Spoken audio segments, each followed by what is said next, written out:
পিয়েরা কোন ভাষা থেকে আগত শব্দ? পর্তুগিজ। সাধু ভাষা ও চলিত ভাষার পার্থক্য ক্রিয়াপদ ও সর্বনাম পদের রূপগত ভিন্নতায়।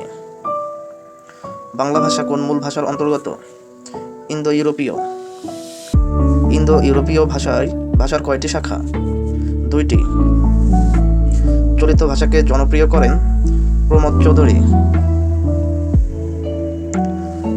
নির্দিষ্ট পরিবেশের মাধ্যমে বস্তু ও ভাবের প্রতীক কোনটি?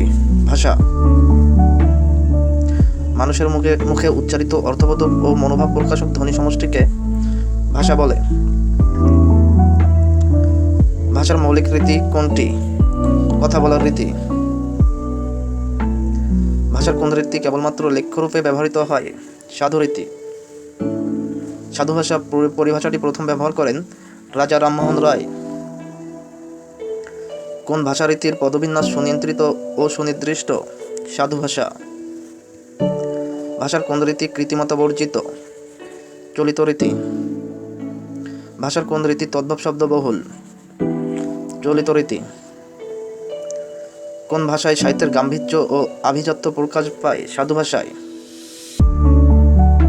সাধু ভাষা সাধারণত কোথায় অনুপযোগী? নাটকের সংলাপে। বাংলা ভাষার সাধু রীতির বৈশিষ্ট্য কোনটি? সর্বনাম ও ক্রিয়াপদ এক বিশেষ গঠন পদ্ধতি মেনে চলে। সাধু ভাষা থেকে চলিত ভাষায় লিখতে কোন পদযুগলের পরিবর্তন ঘটে? সর্বনাম ও ক্রিয়া। সাধু ও চলিত রীতিতে অভিন্ন রূপে ব্যবহৃত হয় অব্যয়। সাধু রীতিতে কোন পদটির দীর্ঘরূপ হয় না? অব্যয়। নিচের কোন বাক্যটি চলিত ভাষার ক্ষেত্রে প্রযোজ্য নয়? চলিত ভাষা কৃত্রিম ও অপরিবর্তনীয়। কোনটি চলিত ভাষার বৈশিষ্ট্য নয়? তৎসম বা সংস্কৃত শব্দের প্রয়োগ বেশি। নিচের কোনটি চলিত রীতির শব্দ? শুকনো। উহা কোন রীতির শব্দ? সাধু। বন্য শব্দটির চলিত রূপ কোনটি? বুনো। বুনো কোন ভাষারীতির শব্দ? চলিত। কোনটি সাধুরীতির শব্দ? জল। কোন ভাষারীতিতে এ প্রশ্ন লেখা হয়েছে? চলিত রীতি। যে কথা একবার জমিয়ে বলা গিয়েছে তাহার পর তার ফেনাইয়া ব্যাখ্যা করা চলে না। চলিত ভাষায় এ বাক্যের ভুলের সংখ্যা কয়টি? 4টি। অতঃপর বিভ্রান্তমুক্ত হয়ে রোগগ্রস্ত পিতা পুত্র সম্বন্ধে যা জানিতেন সবই খুলে বলিলেন। সাধু ভাষায় বাক্যটিতে ভুলের সংখ্যা কয়টি? 5টি।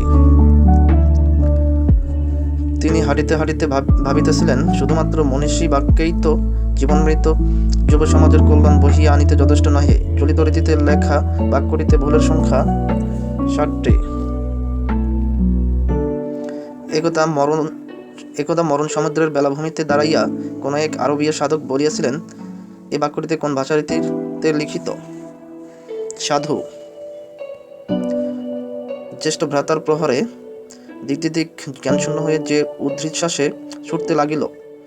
সাধু ভাষায় লিখিত বাক্যটিতে ভুলের সংখ্যা কয়টি? 3টি। তোমাকে দেখে খুবই খুশি হলাম। এ বাক্যটি কোন ভাষা রীতিতে লেখা? চলিত। আঞ্চলিক ভাষার অপর নাম কি? উপভাষা। ব্যাকরণ ভাষাকে কি নির্দেশ করে? ভাষাকে বর্ণনা করে। বাংলা ভাষার পূর্ব স্তরের নাম কি? প্রাকৃত। বাংলা ভাষায় ব্যবহৃত যতিচিহ্নগুলোর কতটি বাক্যের শেষে বসে? 3টি। দাড়ি, প্রশ্নবোধক আর বিস্ময়সূচক। চকমক কোন ভাষার শব্দের উদাহরণ? তুর্কি। বাংলা ভাষার উৎপত্তিকাল 7ম শতাব্দী। নিচের কোনটি সাধুরীতির উদাহরণ? মিনা তাহাকে দেখিয়াছে। বাংলা ভাষায় সাধুরীতির আগমন যে ভাষা থেকে? সংস্কৃত ভাষা।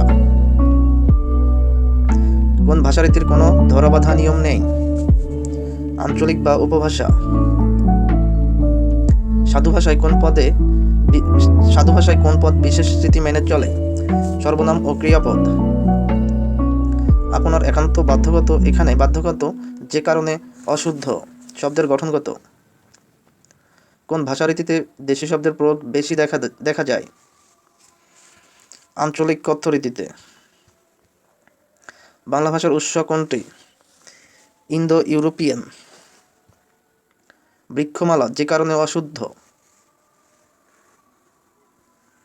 বচনজনিত। ইংরেজি শব্দটি কোন ভাষা থেকে নেওয়া হয়েছে? পর্তুগিজ। সাধু ও চলিত ভাষার মূল পার্থক্য কোন পদে বেশি দেখা যায়? ক্রিয়া ও সর্বনাম। বাংলা ভাষায় কতটি যতিচিহ্নের প্রচলন রয়েছে? 12টি।